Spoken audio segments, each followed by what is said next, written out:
another episode of Drive with Ren. Actually, matagal din tayong hindi nakapag-upload. So, kasi hindi naman ako nalayo sa lugar namin. Hindi rin kami nakagala nung summer. So, ngayon, pupunta kami sa probinsya ng father ko kung saan siya lumaki. Kasi matagal namin hindi nakikita yung mga auntie namin. So, kasi ano na rin, sana matanda na rin sila. So, at least pagkakataon ngayon mabisita ulit yung mga auntie namin sa father side. So, yung mga kapatid ko ni Papa at yung mga ibang pinsan po namin doon. So, it will be a long travel. So, malayo. Punta muna tayong Batangas Pier, tapos doon tayo sasakay ng barko papuntang Panay Island.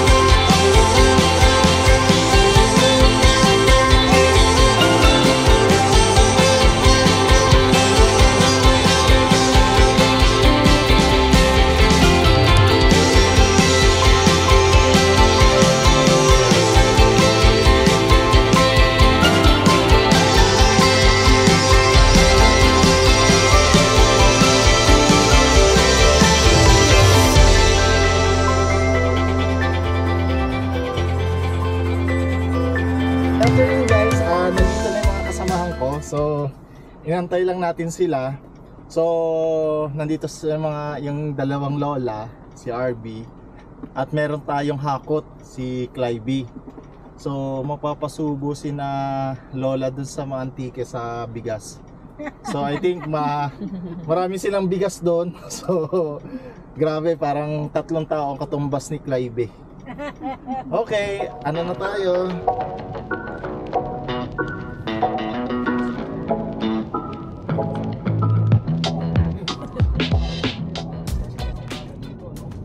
Guys, bumabiyahe tayo ngayon sa kahabaan ng Star Toll Expressway. So, from Calamba going to Batangas City Pier ito, diretso. So, mapapansin natin sa bawat gilid natin, massive yung expansion nito. So, pagsapit natin ng overpass doon sa parang tulay, ito yung connecting papunta sa SLEX TR4. Ito yung expressway going to Lucena. So, enjoy lang natin ang biyahe. Tuloy-tuloy lang naman to. So, wala naman traffic itong time na to.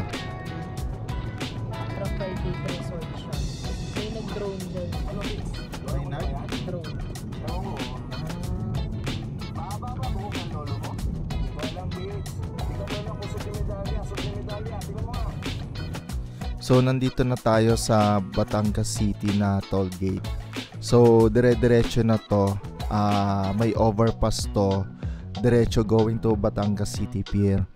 So, itong Batangas City Pier na to, newly renovated siya. So, dito tayo mag-aantay ng barko papuntang Katiklan Port. Diretso na siya. So, ang sasakyan natin is Togo shipping. Then, pagdating sa Katiklan Port, so may hinire kami na self-drive na sasakyan.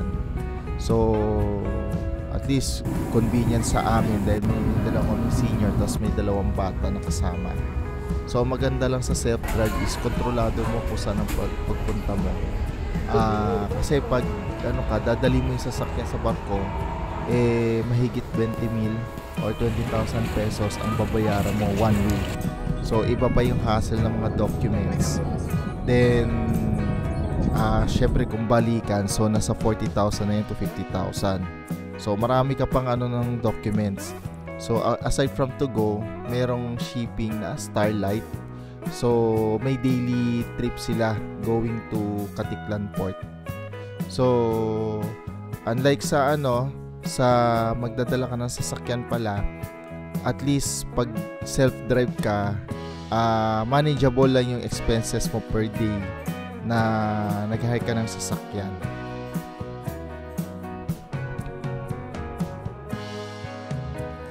Maraming beses na ako nakapunta dito sa Antique. Nung una, airport from Manila to San Jose Antique. Meron din Manila to Iloilo. Tapos meron ding Manila to Iloilo na Negros Navigation. Tapos yun yung mga time na bata ko. Tapos nung college ako, natatanda ko, merong Manila to Romblon to San Jose Antique. So Romblon Bay naman yon. So eventually nagkaroon ng Roro. So yun yung Manila to Batangas, Batangas to Mindoro, Oriental yun Tapos Oriental Mindoro going to Antique. Ang bagsak niya Katiklan, tapos babaybayin kahabanan ng Antique. Pero ngayon Manila, Batangas, diretso na sa Katiklan Port. So sa Aklan yon, then diretso Antique na siya.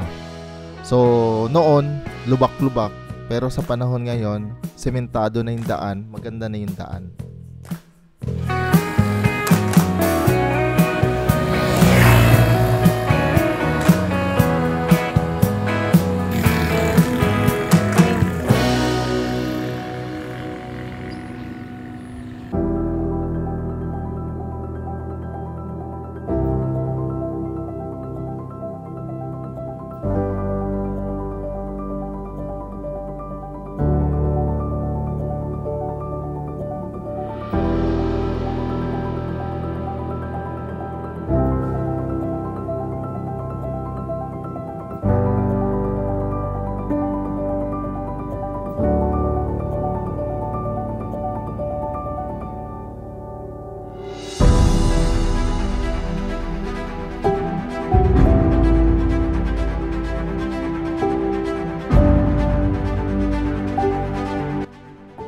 Matagal na kami hindi nakapunta sa Antique.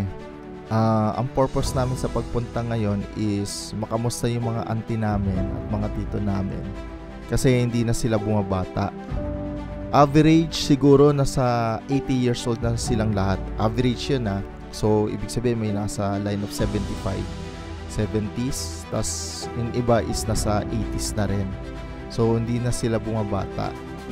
So actually, ang naging plano namin to is 2 years earlier. Kaso may mga events na nangyari. So na-postpone to. So ngayon lang yung may chance.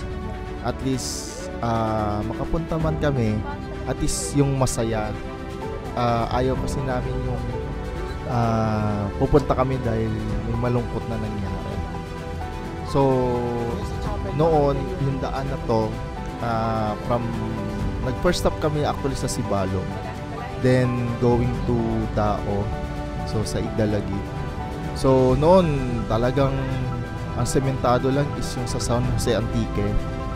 Pero ngayon lahat sementado na. So maluwag ang kalsada. Actually 2-lane road lang naman siya, pero dahil hindi naman ganun ka-traffic dito sa lugar na to, so tuloy-tuloy lang yung biyahe. So from Katiklan to Dao is nasa 190 kilometers. So para ka rin Manila to Baguio.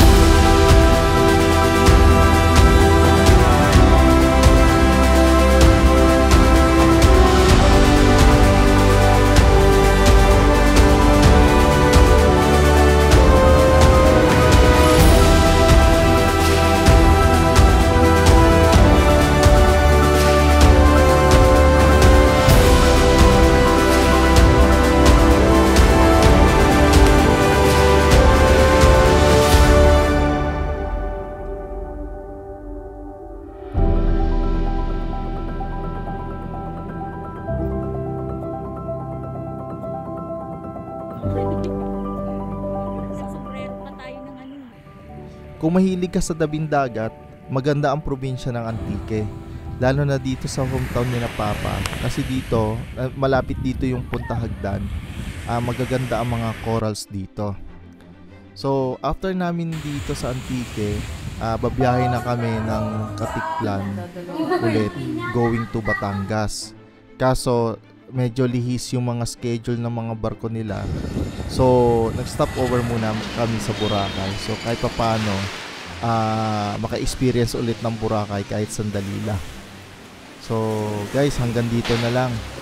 After nito, balik trabaho na ulit tayo. Bye-bye!